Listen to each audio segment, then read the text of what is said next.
Okay, why don't we go ahead and get started?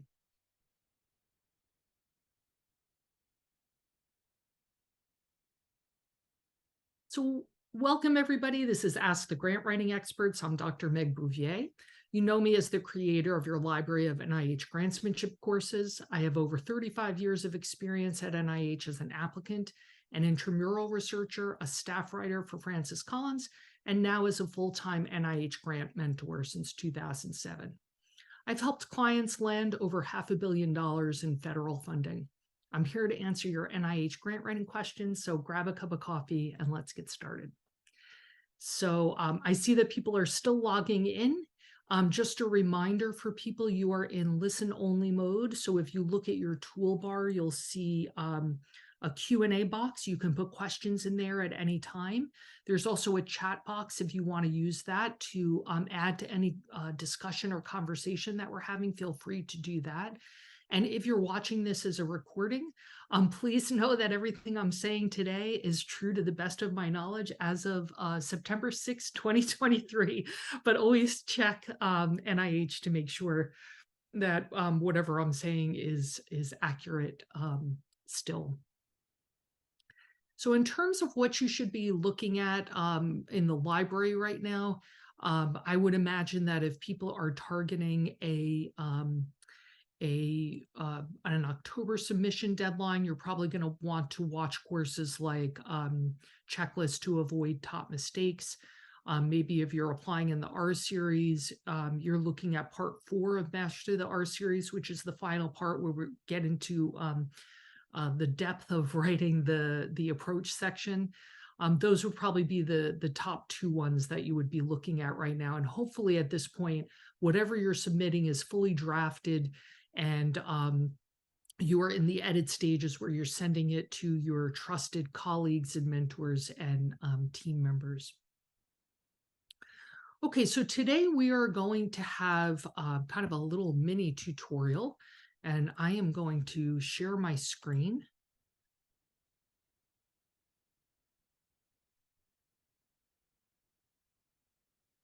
Okay, so you should be able to see there's a screen here of our company blog where there is a blog post. And actually, I'm going to put the URL in the chat so that people have that. So this is a blog that we wrote a few weeks ago to talk about the different types of R35 mechanisms. So they're all, everybody knows about R01s. Most people know about things like the R21 and the R03. Maybe you know about an R34. People tend to know about a handful of the Ks. And maybe you're aware of some of the center grant applications, but NIH has dozens upon dozens of funding mechanisms beyond those. And I'm always surprised that my clients don't seem to know about a lot of these. So one of the things that I've been trying to do is to take a little bit of a deeper dive into some of these mechanisms that may be less familiar for you. And in particular, I try to pick the ones where I have some confusion about them, so that it's an opportunity for me to do a little bit of professional development myself. So in this instance, the R35 is a mechanism that is only offered by 4 different places at NIH, 4 different websites. So yeah, and there's the NIGMS R35, the NCI, NHLBI, and NINDS. So let's review what each of these are. I will say that the goal of the R35 is to provide more stable, sustained funding to an individual. It's less about giving money to a specific project. So the application doesn't look like an R01 application where you have a specific aims page and a significance, innovation, and approach. It's kind of set up a little bit differently than that. And all of them are designed to give you some sort of extended funding. So the one that probably most of you are most familiar with is the R35 that's sponsored by NIGMS. It's called the MIRA, the Maximizing Investigators Research Award. And if you, these are all hyperlinked. There are hyperlinks all over the place in this blog post. So if you want to click on the blog, you'll be able to read further about this. So for most of these awards, they come in two flavors, one of which is geared toward early stage investigators and one of which is for more established investigators. So you may look at this and see, okay, well, that's $250,000 per year for 5 years. How is that extended funding? Because as most of you probably know, the typical R01 is 5 years of funding with a cap on directs at 500,000. You can request to exceed that cap if you ask the program officer. But the typical R01 at NIGMS is actually 4 years of funding. So this is one extra year of funding compared to their traditional R01 program at GMS. So the MIRA is based on an investigator's current funding support. So this is kind of a weird little quirk of this. So let's look at this a little bit more. There's no aims page. As I said, it's really meant to support your broader research programming. You're not really committing to a specific project. You're committing to kind of a pathway of exploration. Two types require a plan for enhancing diverse perspectives. So, which is a fancy way of saying you're writing about a research path and not about a specific project. So note that the submission deadlines are different than for like the R01 mechanism, for example. So here's this weird thing again about this, the way the funding works. So mirrors are not all or none, either funded or not funded like an R01 would be. If a PI's productivity has suffered in the previous funding period, that investigator can still be funded at a reduced level. And mirrors require that at least half of an investigator's percent effort be devoted to research. So that's a pretty high percentage. So investigators can't hold another award that requires 50% effort, such as an R35 or a DP1. And again, even though this is 4 years of funding, because the typical GMS R01 is 5 years of funding, it actually is an expanded period of support. So supposedly GMS says that the MIRA is a lower administrative burden to investigators who would write in applications less frequently. It's like one extra year of funding.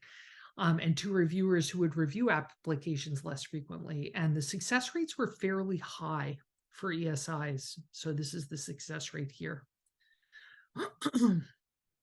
So let's look at the NCI one. I was also aware of the NCI R35, although I did not know until I did this research about the NHLBI and NINDS one.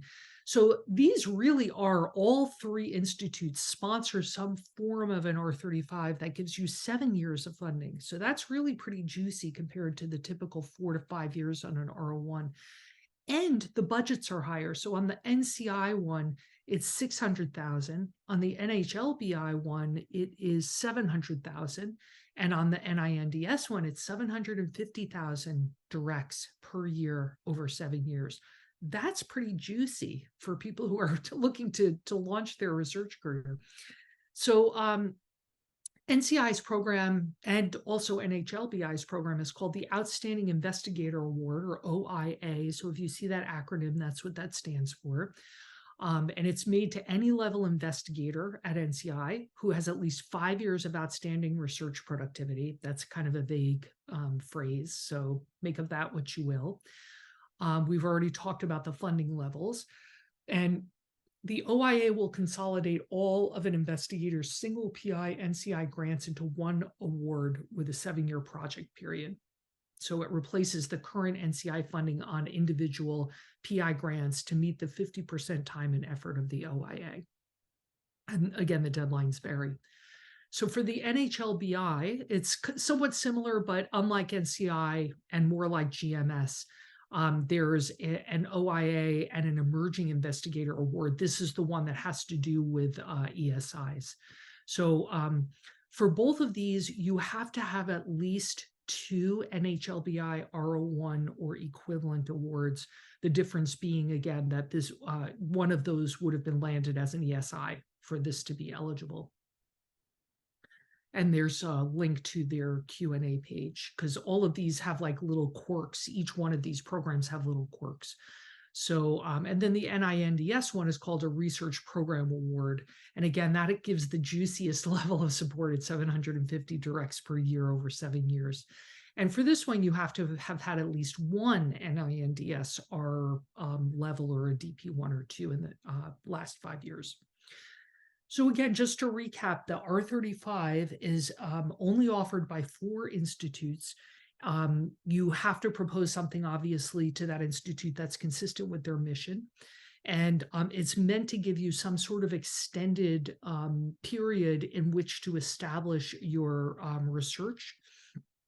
And the idea is that you're not getting funding for a single project. You're not laboriously describing specific aims and an approach for a very specific project. Instead, you're kind of talking about a general scientific direction that you would like to take with your independent research career. So this is a more broad brushstrokes. I think these are really hard to write. I think there are a handful of applications at NIH that are like this, where they're more just kind of general broad brushstrokes.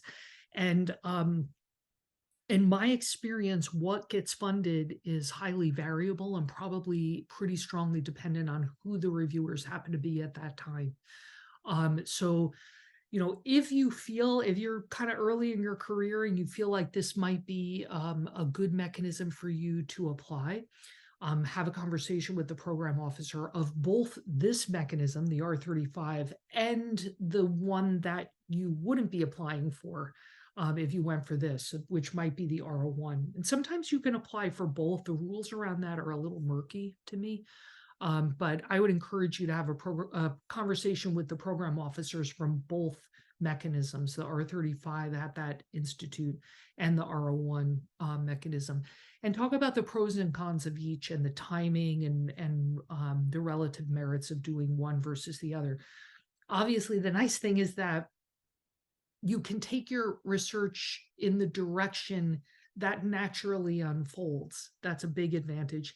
And you don't have to, you're guaranteed funding for a longer period of time. So these are 2 major advantages.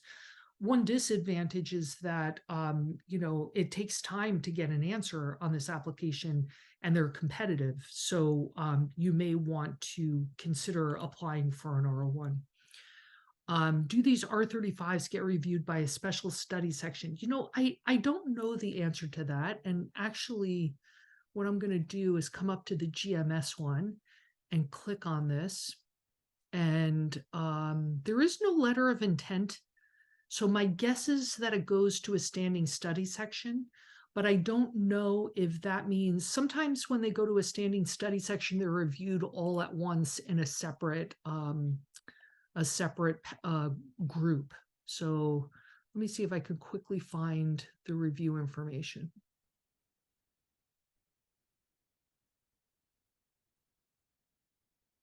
Yeah, I'm not seeing anything that says it. It just gives the normal scoring criteria. I'd have to do a little more digging about that, but that's a really good question. And it may vary for the 4 institutes as well. That's the other thing. So 4 of them offer it, and chances are all 4 review it in a different way. But the fact that the GMS one, which is probably by far the biggest of the R35 programs, doesn't ask for a letter of intent, at least indicates to us that it probably isn't reviewed at some sort of ad hoc panel. But having said that, it could be reviewed at some sort of a standing panel that's in the institute, or it could go to the standing study sections, and the R35s might all be reviewed together at the standing study section. So I'm going to make a note of that and do a little research and find out and tell you in the next session. R35 review. It's a great question. So other questions? I'm going to stop my share. And we've had, wow, a lot more people have joined since I started talking. So we've doubled the number of people that were on at 5 after. So I'm just going to repeat for those of you, because I think a number of these people may be new. If you're new to the Ask the Grant Writing Expert live stream, you're in listen only mode. There's a Q&A box. You're welcome to type questions in there at any point. I've had a number of questions that were emailed to me ahead of time. So if we don't have any live questions, I'm going to go ahead and answer those. But feel free to type questions in there whenever you like. And if you have something to add to a discussion, feel free to put that in the chat box. So while people are typing questions, and again, I just want to say that the blog post that I just screen shared, the URL for that is in the chat right now. So that has hyperlinks to all kinds of additional Q&As and NOFOs for each of the institutes. So if you think that's something that might be of interest to you, I would really strongly encourage you to reach out to the program officer. So one really easy question I got this week, I got this yesterday from somebody, was if I can't make the Ask the Grant Writing Expert live stream, do I need to cancel my Zoom invite, or will that eliminate all my invitations? And where can I view the recordings? So the answer is no, you don't have to decline the invite. You can just ignore it for the day that you can't make it.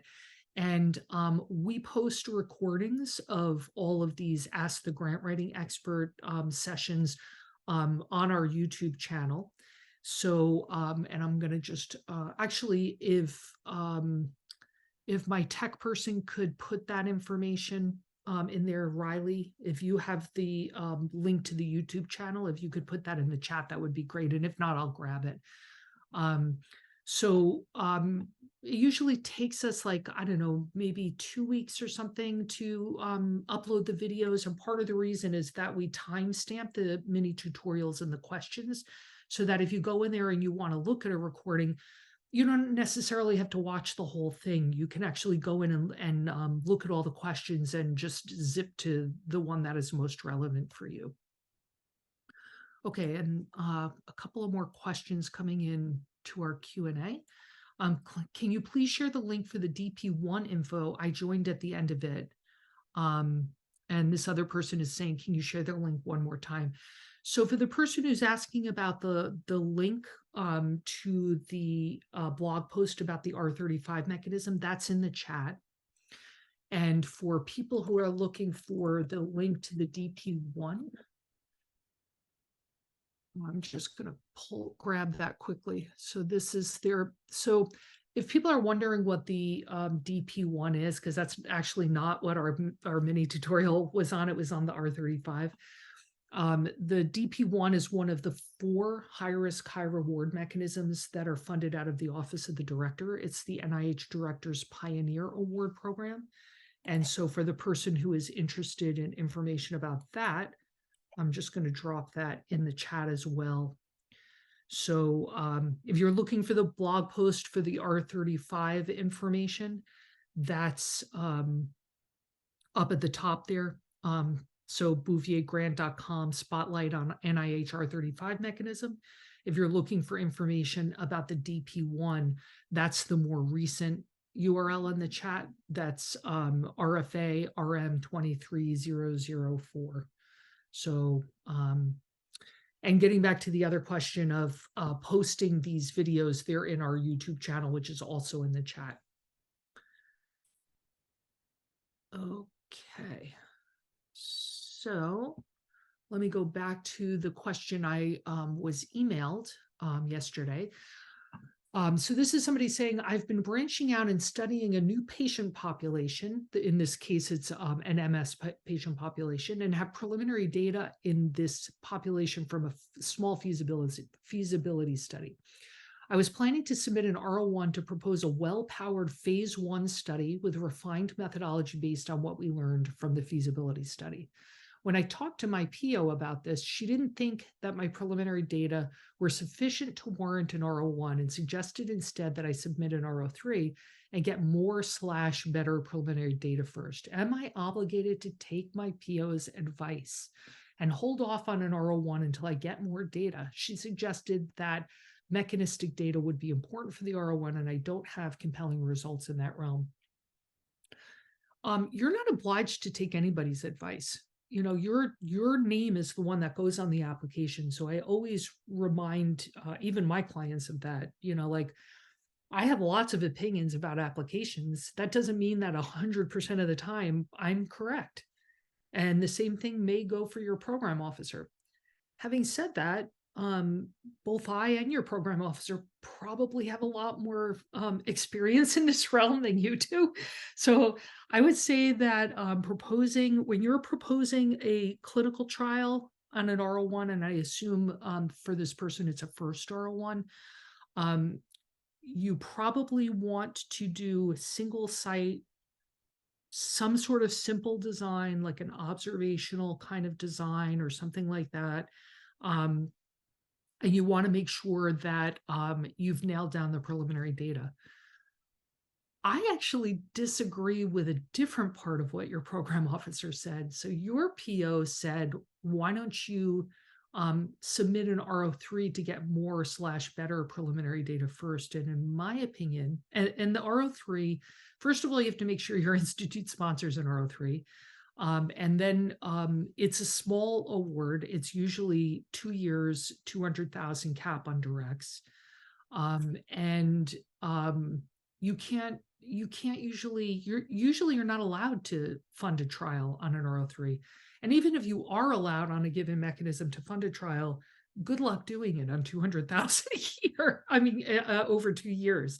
That $200,000 is not very much money to do a trial.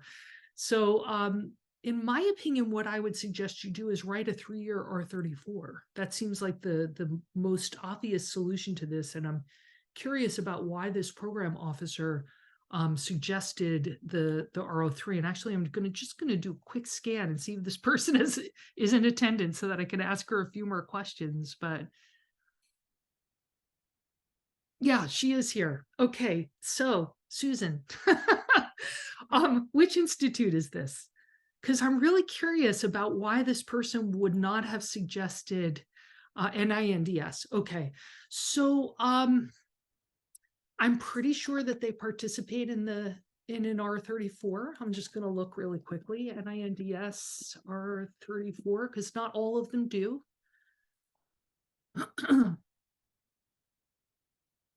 Yep, they have one. Oh, no, that one is outdated. Of course, NIH never takes its stuff down. So I would go back and ask. I'm not immediately finding one, which may be the reason why. Oh, there are some in the Brain Initiative. I would ask the program officer, Susan, why they didn't suggest an R34, because the most logical thing to me would be to do an R34 as a clinical trial planning grant. And the goal of an R34, when it's used in that way, it's typically a 3-year award, and it's 450,000 in directs, but I've seen them go up as high as 650,000, depending on which institute is sponsoring them. And the goal of the R34, when it's used as a clinical trial planning grant, is to allow you to conduct the early phase trial that would give you all the information you need to inform the design of the full-scale trial at the R01 level. So to me, that seems to be what you're describing. So I would go back and ask the program officer about that. So the simple answer is you don't have to take anybody's advice. If you're the PI, you make your own decisions. But I would caution you against ignoring a program officer who's saying, I don't think this is going to be competitive given the amount of preliminary data you have, especially because the saying is that at the R01 level, reviewers have an almost insatiable appetite for preliminary data. where I differ with your program officer is that I don't think the R03 is the mechanism to gather that information. I think it's the R34, but maybe there's some reason. NINDS has all kinds of weird rules around what kinds of projects they will allow for what kinds of mechanisms. So like there are certain types of projects you can't propose in an R01 level. And so maybe this is one of these weird things where this particular project wouldn't be eligible for their R34, but I would ask about that. Okay, so Susan is saying, thank you, that R34 budget is much more reasonable. Yes, exactly, because who can conduct a clinical trial for $200,000, which is why most R03s don't allow a clinical trial. Although I spoke to somebody today who is just starting her second year of an R03 and doing a minuscule clinical trial with 20 people, a very low budget clinical trial. But usually you don't do any kind of trial on the R03 level. I had the same concern that 2 years and 200,000 is not enough for a trial. Yeah, so ask that person about any R34s that NINDS sponsors that would work for you. And as I said, they're almost always 3 years, and the budgets vary from like 450,000 to like 650,000, somewhere in there. And they can be used as clinical trial planning grants to inform the design at the R01 level. Okay, and then there's another question for K Award. How can I balance to show I can do this research based on my previous experience skills, but yet I need this training to do this, and can you support me? This is such a great question. I am finding it hard to find what is the right scope to ask for training, but yet to show I am a person you can trust to fund. This is such a good question because it seems so counterintuitive.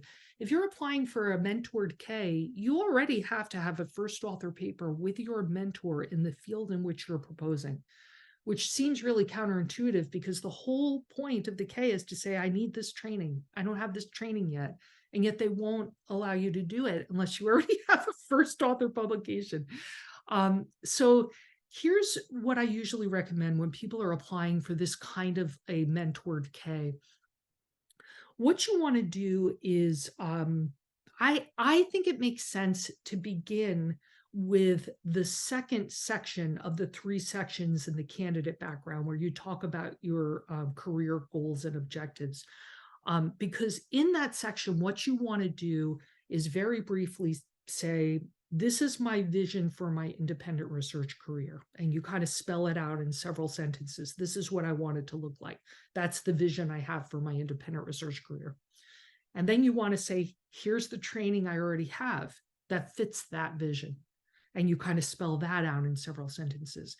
And then you say, here's the training I still need in order to realize that vision. And admittedly, you are probably going to have some level of training in at least some of the training goals.